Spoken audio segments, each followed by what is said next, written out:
Alors qu'elle est en plein discours dans la mairie de Minneapolis pour dénoncer les méthodes de la police aux frontières ICE dans la ville, l'élu démocrate Ilhan Omar est aspergé d'un liquide par un homme qui utilise une seringue.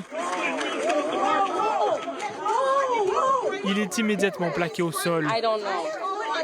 Après une pause, et malgré les réticences de son équipe, elle reprend son discours. Nous sommes forts comme le Minnesota et nous resterons résilients face à tout ce qu'il pourrait nous jeter dessus. Donald Trump l'a ciblé à plusieurs reprises dans ses déclarations. Un peu plus tôt dans les rues de Minneapolis, les tensions persistent. Ces manifestants célèbrent le départ de Greg Bovino, le chef des opérations de l'ICE dans la ville. Certains demandent le retrait de l'ensemble de l'unité. Ce sont eux l'ennemi. Ce sont eux qui nous terrorisent. Ce ne sont pas nos voisins immigrés ni nos frères et sœurs transgenres. Ils nous manipuleront plus, car nous voyons clair maintenant.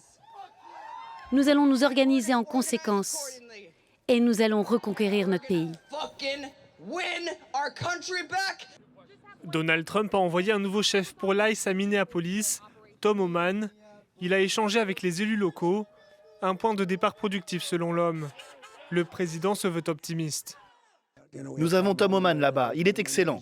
Il a rencontré le gouverneur, le maire et tous les autres responsables. Et nous allons apaiser les tensions. Ce n'est pas un retrait, c'est juste un peu de changement.